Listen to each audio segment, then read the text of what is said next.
You're listening to America's Diesel Podcast. And it's 420. 421. Sorry. It was when I said that. It was when you started saying it. Probably. We did get started a little bit late today because this will come out for you guys after Boys Weekend, but we were still powwowing for a minute or two before Boys Weekend. So yes, when I did say it was 420, at that moment it was 420. Usually we start at 4. I'm sorry. I'm sorry, okay? Specifics, man. Specifics. Could you learn to love me still? I guess. Even with my downstairs mix-up? Could you learn to love me? Ever drink Bailey's from a shoe? What's that from? I'm old Greg! I don't know what that's from. What the are you serious? Old Greg? Don't feel bad. Wow. No. I'm not even going to show you guys then. You can look it up on your own. Okay. Yes, it's as weird as you think it is. I'm old Greg! Could you learn to love me? Yeah. You ever drink Bailey's from a shoe? He's lost me. Okay. I'm not doing a very good impression of it, but I'm usually on the same page with him, and he's lost me. Okay. damn, that's classic internet right there. Well, that's your problem right there. Classic internet. That's my problem. We're going to bring it back around. Old Greg is green. My F-250 is green. We're going to talk about my F-250. Tyler, go ahead and kill yourself, pass out, whatever you got to do now, because it's another 7-3 episode. If we had a sound clip of a box of rocks, we should insert.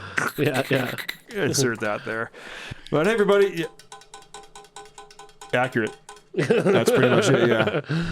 This week's podcast episode is brought to you by Fuel Bomb Diesel Additive, an additive designed for diesel enthusiasts, made by diesel enthusiasts. Ben, take it away. Hell yeah, dude. So this is our in-house Fuel Bomb fuel additive for your diesel truck. Our biggest thing here is making sure that you can pretty much always have diesel additive on you all the time. You've got a lot of other additives out on the market that they have, anti-gel in there all the time. They have cetane in there all the time. They end up being big and bulky bottles. Our standard everyday diesel fuel additive is 1 ounce per 32 gallons, and that's its main job is to make sure that your fuel system stays lubricated and prevents the formation of algae. And it should also help you in colder climates too. Should definitely help you in colder climates. Along with cleaning your fuel system and maintaining it, it'll also help you bump that cetane number up for a more efficient burn of your diesel fuel. And if cetane is just what you're after, there's the Fuel Bomb Hellfire, which is our straight 8+ cetane enhancer. Yeah, and you guys asked, and we brought them back. We did go away from the bottles that didn't have the measuring little parts in there. We brought them back for you, so now you can measure out your 1 ounce per 32 gallons for the F-Bomb or 4 ounces per 32 gallons for the Hellfire. Both these additives are available on our website, dieselpowerproducts.com. Now let's get back to that episode. Thanks for tuning in. This has been Ben Tyler from America's Diesel Podcast, coming from Spokane, Washington. You can find us on Google Play, SoundCloud, iTunes, Spotify, anywhere you listen to podcasts. You can find us by searching America's Diesel Podcast. You can also find us on social media. Make sure to check out our Instagram. We do go live on there every Wednesday right around 5 p.m. Pacific time. Come have a beer with the boys. Talk a little bit of shit. Have some fun. Yep.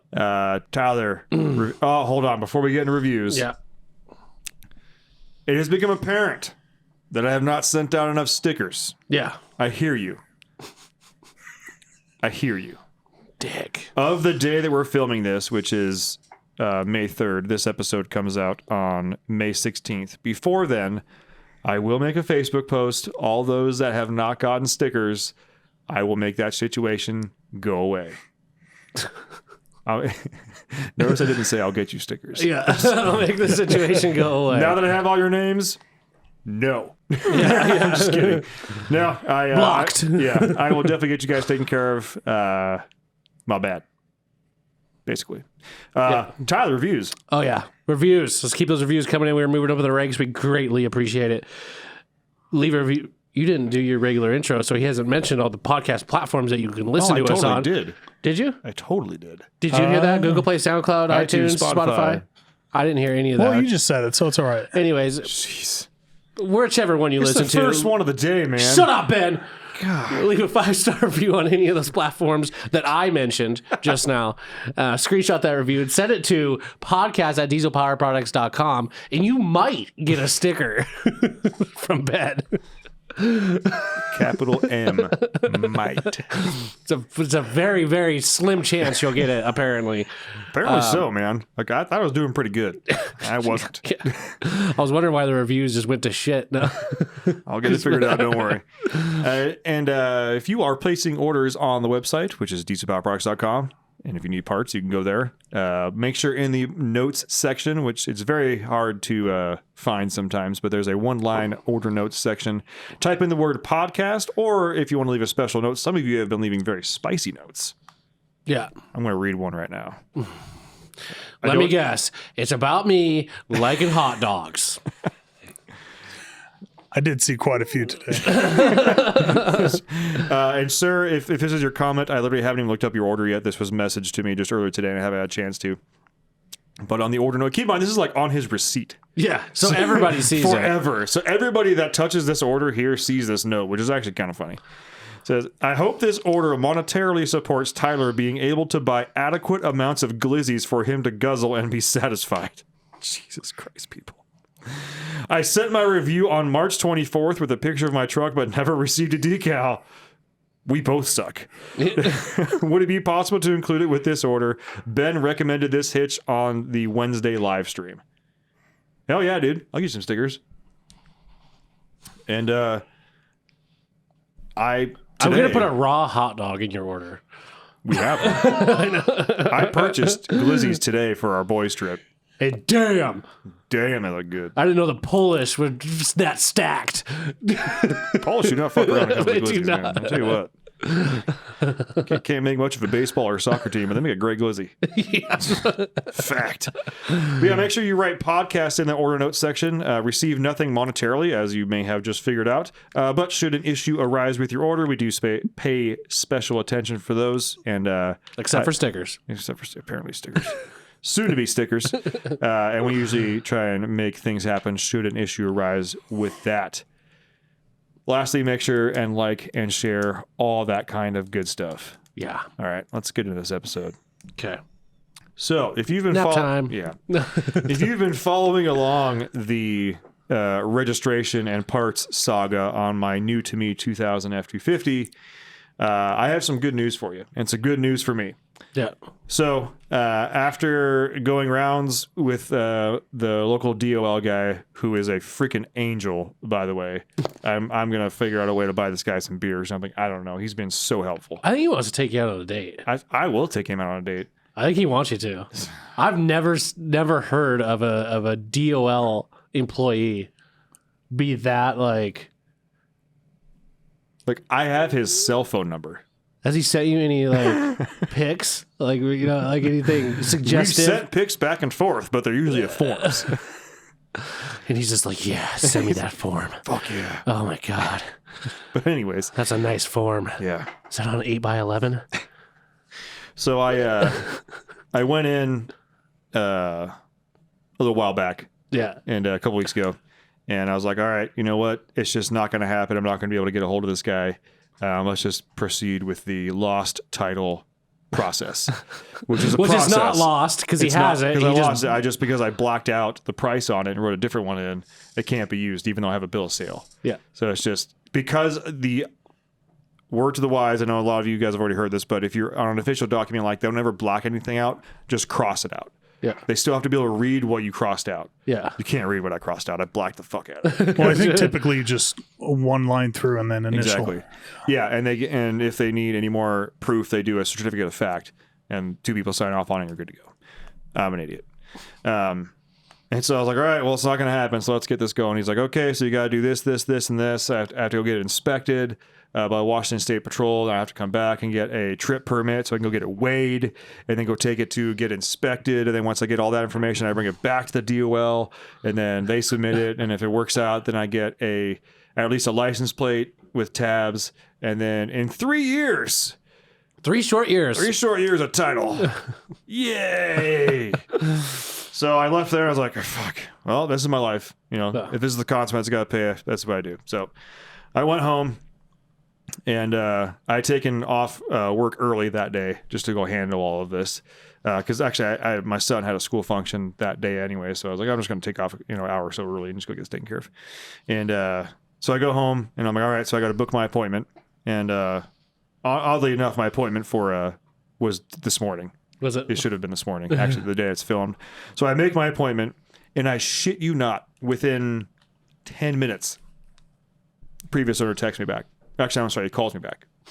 It's like, hey, man, I didn't mean to ghost or anything. I was actually out of town. He's in law enforcement. I was actually out of town for training. I didn't have my phone and everything. I've been communicating just with my wife through email.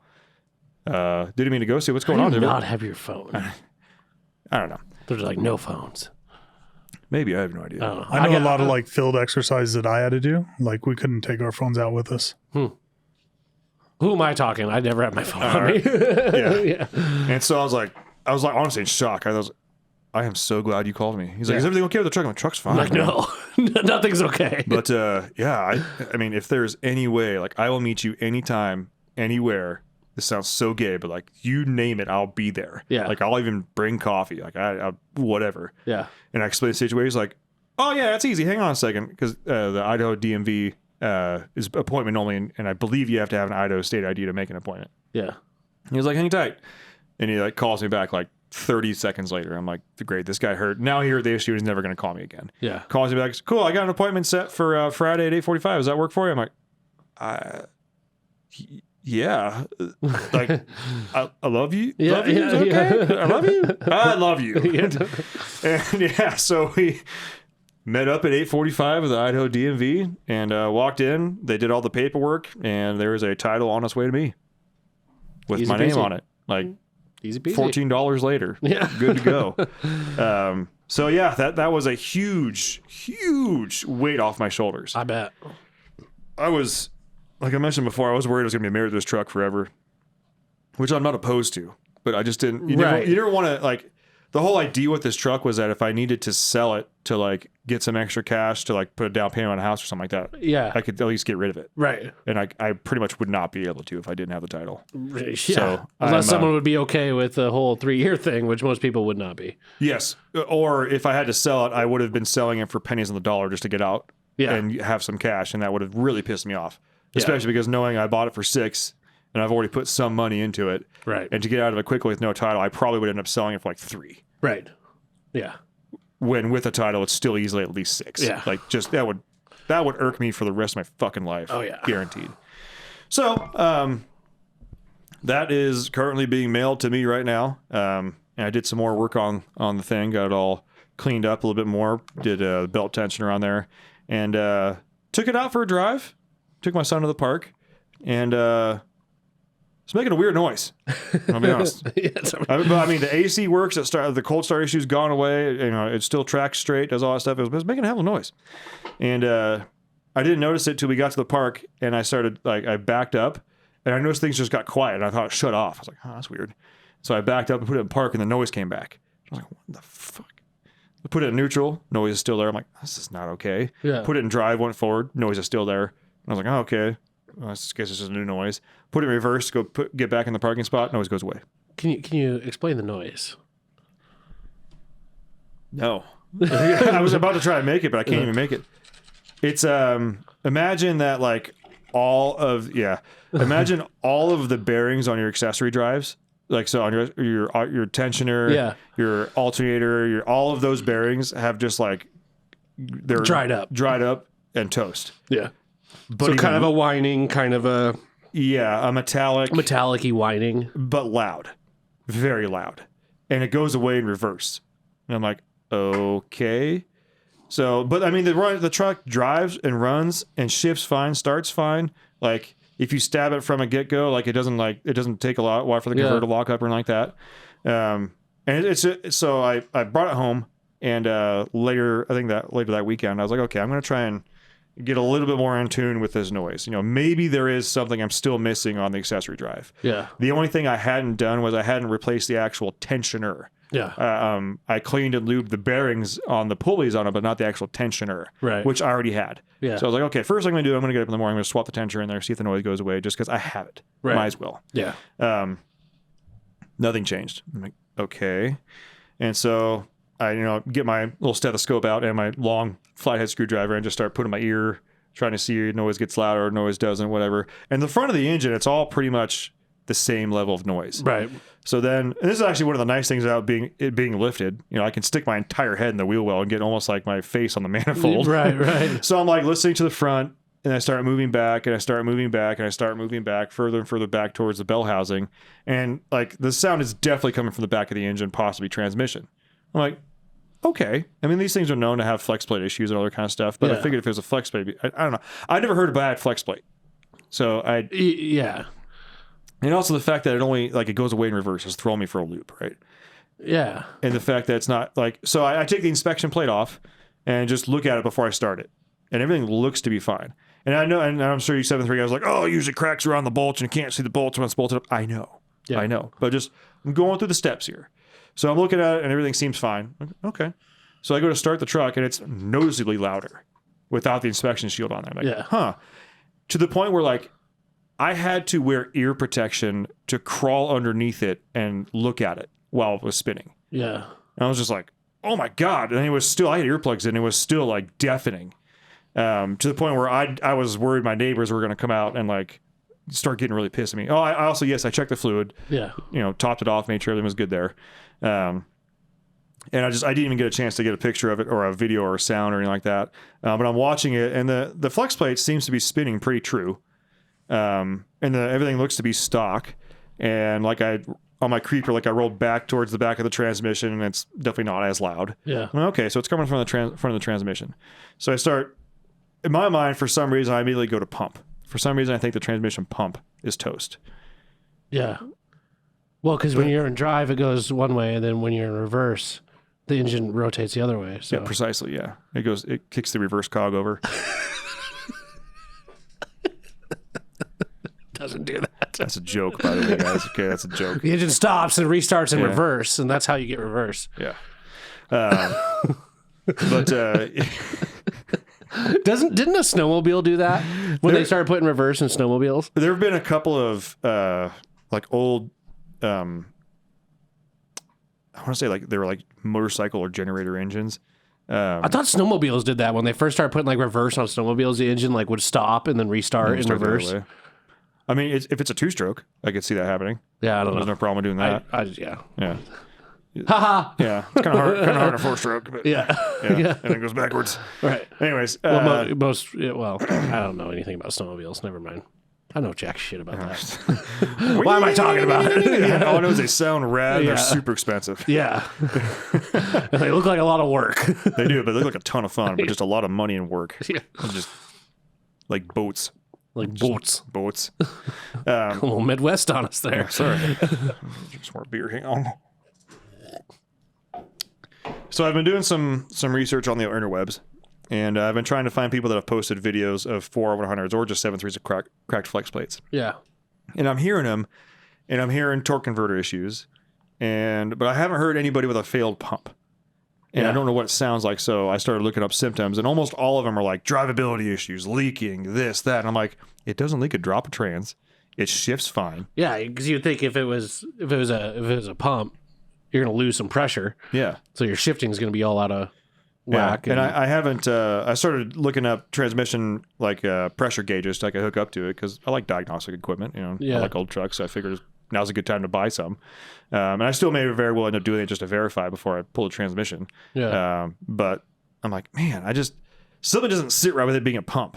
Because like, especially, and if it was a pump and it was that tapered and that making that much noise, like if I pull the dipstick out, that fluid's going to be absolute trash. You would think it'd be shiny. There'd be metal. Super those are just, shiny. as far as I know on those are basically like a vein style pump. Yeah, like with a cam in there. And then, it's got the veins that kind of slide out of the slot when it turns. You know what I mean? Like a vein. That's a vein style. Pump. So you think you'd have some metal shavings? Yeah. And there's nothing. And there's, I pulled the plug a little bit, came out, and it's not fresh by any means, but it's not like, and there's a magnet in there, right? But it's not like terrible. I haven't dropped the pan or anything on that yet. I'm trying to do like as much as I can before I get really into it. For sure. Taking my time. That 7.3 stuff is just riveting. Yeah. Trying to take my own advice here and take my time. This is the whole reason I have a second. It's the second vehicle, but so as I'm really learning more and more and more about how things happen with pump failures, I'm like, I don't think it's a pump. I think it's the flex plate. So what I'm going to do is not this weekend, not next weekend, the weekend after that, because just life happens. Yeah. I am going to try and slide the transmission back ever so slightly to where I can at least unbolt the flex plate and see what's going on. Flex plate from the engine, or at least like I should be able to loosen the cross member, pull the drive shafts, and just unbolt it from the engine and slide it back enough to where I could like get a wrench up there and take the bolts off of the, or just be able to slide the converter away from the flex plate. Yeah. Without actually dropping the transmission is what I'm talking about. Right. Yeah. So I can, if it's broken, I'll Good be able luck to. with that one. I'll be honest, man. All I need's an inch. Yeah. Because I can undo obviously the converter from the flex plate. There's just those 6 nuts. Yeah. And it obviously has to be able to slide out enough like that.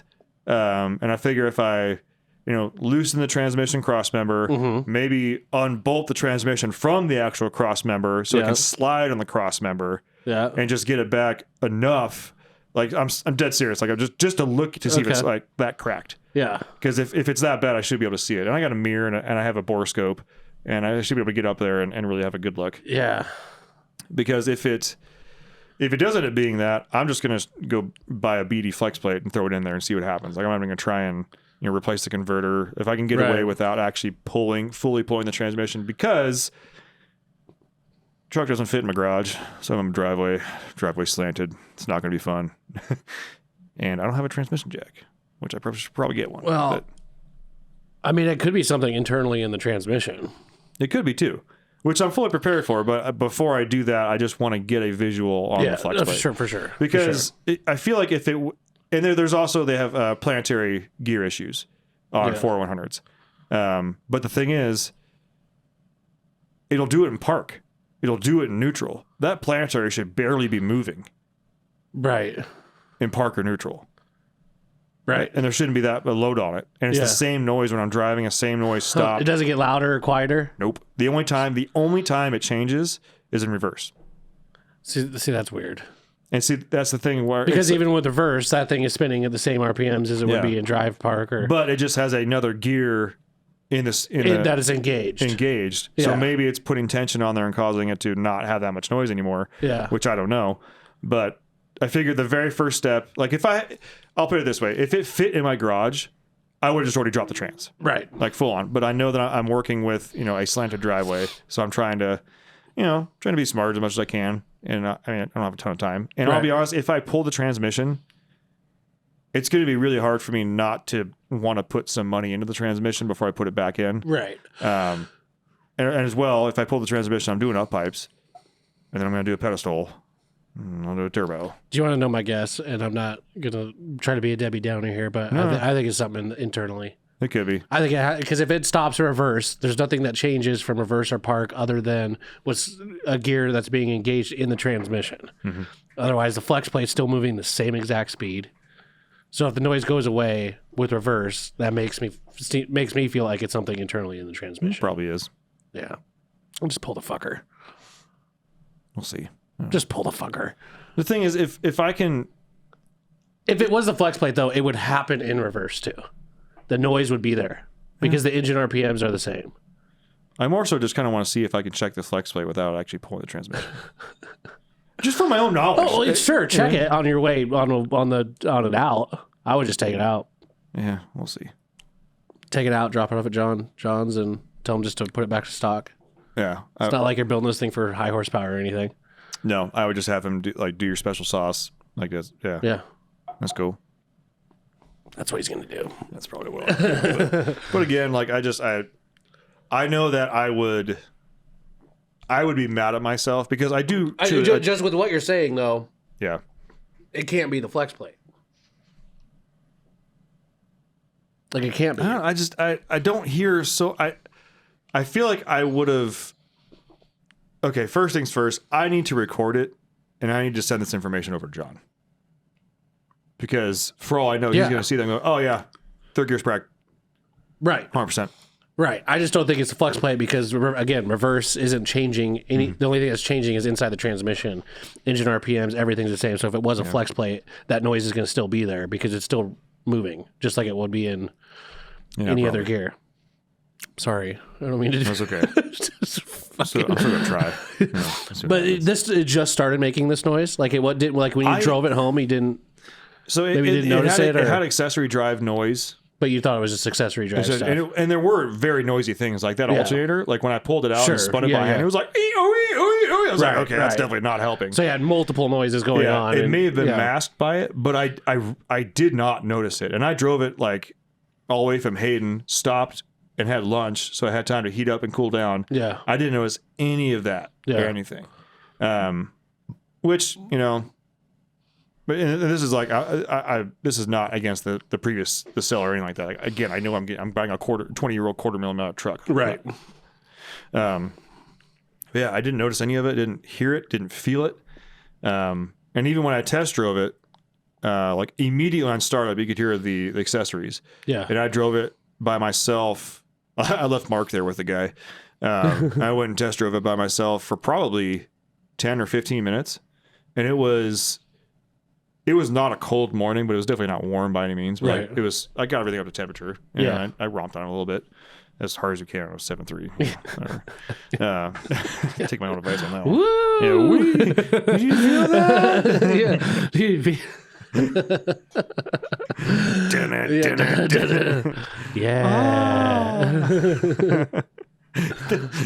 I got sent that so many times. Yeah. Do you feel that? You feel that?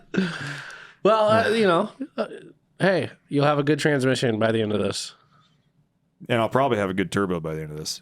And you'll like the EBV leaks. I'm not going to pull a transmission and not do up pipes. Jesus Christ, this whole thing's going to get built. Yeah, I know it is. I know. Because up pipes would literally take me 10 minutes if I had the transmission out, and I know it needs them. Right. So every power stroke needs them. So I'll end up doing up pipes, and the EBV. What's that look like to you?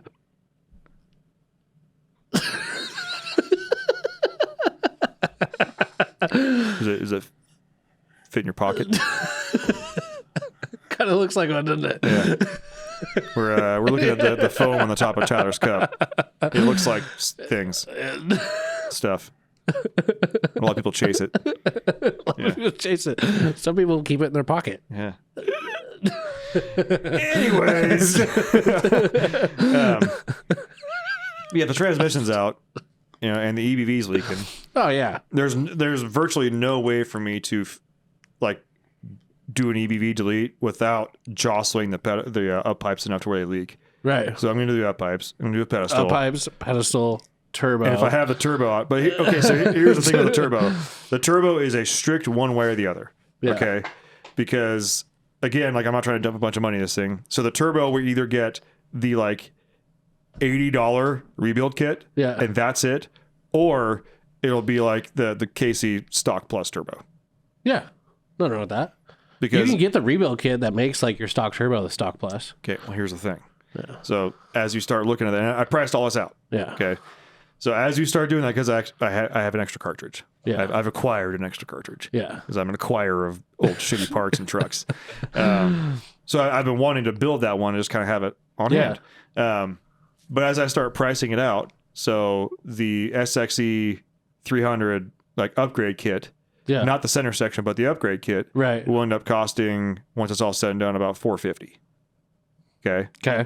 I know almost for a fact that my wastegate actuator is definitely not good anymore. It's not holding very much pressure at all. Yeah. So I would need to replace that. And also, I would need to do the EBV outlet, which I can basically do for 20 cents with a plug and a grinder. Right. But it's time and it's rebuilding and stuff. But once I do all of that, I'm within less than $200 of just having a whole turbo. Yeah. I'm just gonna do the whole fucking turbo. Yeah, fair enough. So it's either stock plus or stock Garrett rebuild kit. Yeah. And that's it. I will not do nothing anything wrong with that. Yeah. I'm just trying to be realistic with myself. Yeah. But yeah, that's the I'll tell you that thing needs tires bad. And I still need to get seat covers for it, but got the stereo put in. Got Got it. Yeah, more cleaned up. Took my son out for a ride in it, and he's all jacked on it. I bet. Yeah. I like driving that truck. I know it's tall and it's stupid, but I like it. Yeah. It makes you feel good. Yeah. I think I'm going to like it even more once I put the exhaust on it. Yeah. Yeah. Yeah. There you go. All right. Big things. Big things. Big things. So what? I'm afraid to ask because I don't know if I want your opinion on it. Okay, cool. You know you have to ask. I know. What do you think I should do with that truck? I think we kind of covered this already. Did we? Yeah. I know you want me to put it down. Like 4.5-inch lift, 35s. Yeah, I would just kind of make it a woods truck. Like that's what I told. I think that's the exact verbiage I've used before. Like it's take that bumper off, have it sandblasted, have it recoated, get the winch working, like get all that shit working. Mm-hmm. Find yourself a camper to put on it, and just use it as a family go out in the woods truck. I mean, I wouldn't even worry about like the side, the bed liner stuff you got going on the side. Like, just, like this is a truck you're not afraid to take through some bushes and shit. The bush. Take it to the bush. Take it through the bush. Yeah, $450 for that. Sorry, I'm looking up the stock. I mean, it's got like all the right like bones to be a woods truck. It does. It's already kind of a little scratched up and whatnot, but it's like, who cares? It's got a big bumper on it. It's got a winch. Maybe get like an onboard air compressor on it. Onboard air will be sick on it. Yeah. Yeah. Get yourself, like I said, a camper for it, and just go play out in the woods with it. Yeah. That's what I would do. Are you going to keep that slip tank in there? Yeah. Yeah. So I'll have like almost 80. I don't know how camper fitment would go with a slip tank. Okay, if I did the camper no slip tank, I would be able to keep that in there. It takes up about 9 inches of backspace off the bulkhead. So I would. Yeah. Honestly, I would take it out of the truck. I don't know if I get rid of it because it's kind of a useful thing to have. Yeah. But then, I'll be honest, since I've had the truck, I haven't even filled it up yet. Like. When I bought it, it had like almost a full tank of fuel. Really? And I've driven it so little. Yeah. And the auxiliary tank even has like, I don't even know how many gallons are in it, but it's like a quarter of the way full. Yeah. So you got plenty. Yeah. I have tons of fuel in them. I've been trying to find ways to kind of like burn some fuel off because I want to get that because I bought a bed liner for it. Yeah. And I need to take the tank out so I can do put that, yeah. But I can't take the tank out. Where's your bed liner at? It's still at Titan Fuel. Oh. Or I'm not sorry, Titan Truck. Titan Truck. They're just holding it for you? Yeah. Did you already pay for it and everything? Yeah. Oh, shit. Well, I mean, it's the same partner from 99 to 16. Right. They're like, I asked them, I was like, is it an issue if I just like come pick it up? He was like, dude, we usually have like 100 of these on hand at a time. So, yeah. You're fine. Yeah. They stack into each other. Yeah. Okay. We buy them like solo cups. Yeah. Okay. Perfect. Yeah. Yeah. So I got to get that going and pull the tank out and then get the the bed liner in and then drill the holes for that and then do the mounting that I want to do with the slip tank so I can still slide a piece of plywood all the way in. Yeah. Without having to keep the tailgate open. Yeah. Cool. I like it. Yeah, Corey? Truck stuff. What up, dude? How's your Max straps? Good, man. They're good. Yeah? Nice and You like stout. 'em? Yeah. Yeah. Did a trial run. Yeah. Just with everything. I got the tuning. Because you got a tuner, you got your new mirrors. Got the tuning, the new mirrors. Figured out my tail light issue. Oh, what was it? Oh, yeah. What I didn't hear. What was it? Oh, man. It's exactly what I knew it was. Yeah. So I had no left turn and no left brake. And I knew it had to be truck side because when they hooked up their box, at Fox. Yeah, because they test the trailer before they leave. Yeah. But I found a blown fuse and I was like, cool, this should fix it. Nope, didn't fix it. So I bought a little tester that you just plug in. Yeah. And plug that in and everything was working. And I was like, okay. Yeah. So I was like, all right, whatever. I'll have Jesse look at it. Had Jesse look at it, brought the tester in and everything, and he looked over everything and plugged it into a trailer and everything. Everything worked. So Saturday, I go pick up my trailer because I'm loading the Toyota up for boys' weekend. Yeah. Check lights. It's not working. No left turn and no left brake light. And I'm like, well, I got a brake light on the right-hand side, so yeah, I'm fine. Plus it's daylight right. Yeah. They can actually see my tail lights. So I think Washington State, as long as they can see like the truck tail lights, you're fine. You're good. Yeah. So I got it home and I was like, you know what? I'm just going to replace the plug. Yeah. So I swapped out the plug. Just at the back of the bumper or at the bumper. Yeah. Swapped out the plug, threw a little bit of dielectric grease in, and everything worked out perfectly fine. So it's just the plug. Just the plug. Yeah. So I had to essentially butt connect, 7 wires. Yeah. Easy peasy. Easy peasy, yeah. Cool. Yeah. So that all got taken care of. Did a nice little test run, towing with it. And it happy? rides. Yeah, absolutely. Good. Cool. We got a little convoy headed out this weekend. Yeah. Well, you also did your tuning on it. Yeah, I did. Let me tell you, I don't know how people have issues with that.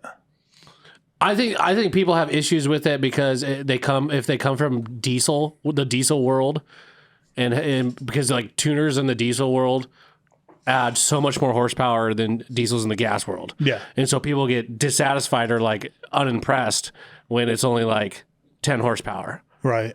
And they're like, what the hell is this? I spent $600 for 10 horsepower.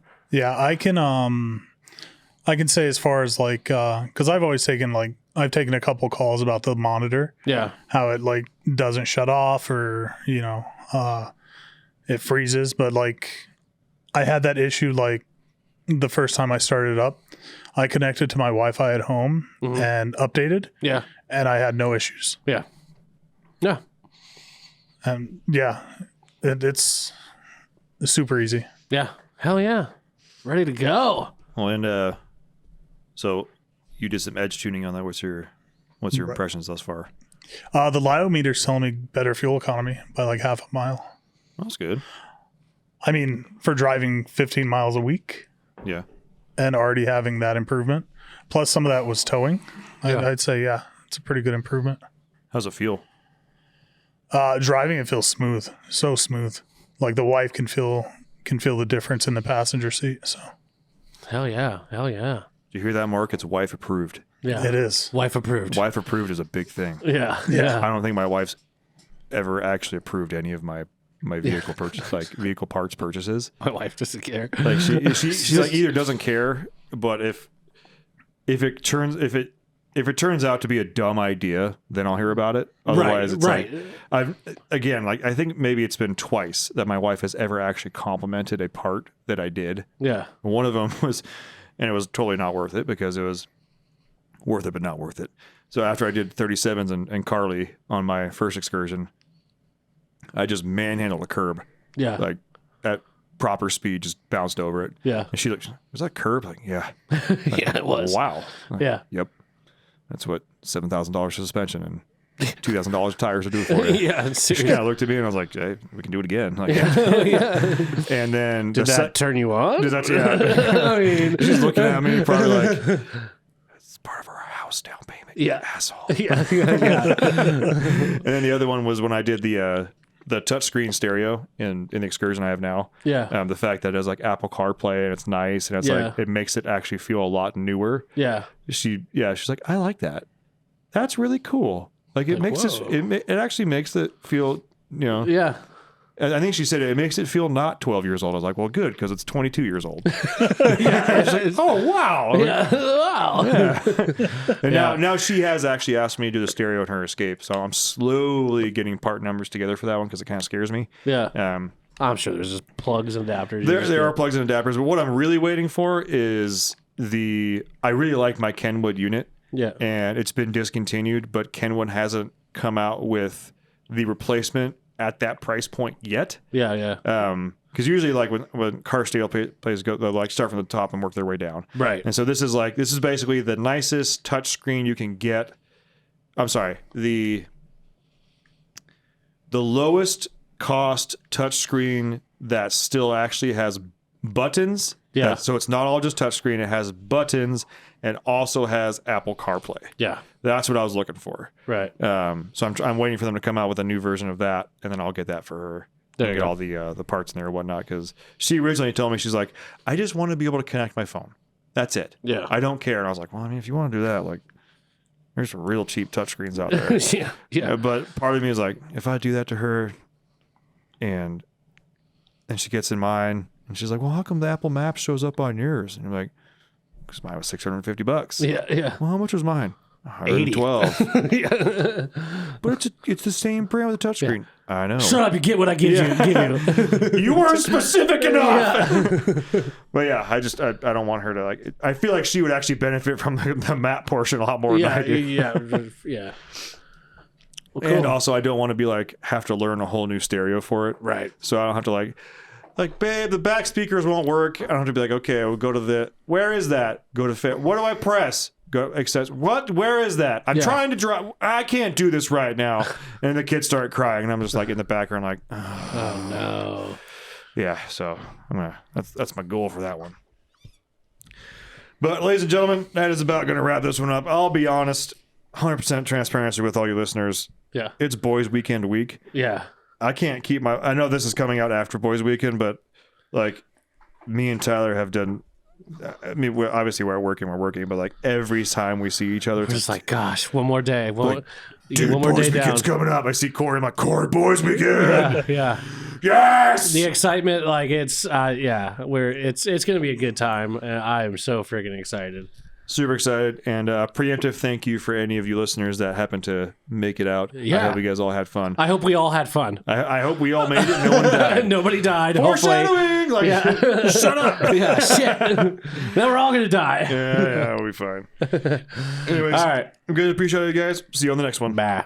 Thanks for tuning in. Make sure to subscribe and check us out at dieselpowerproducts.com.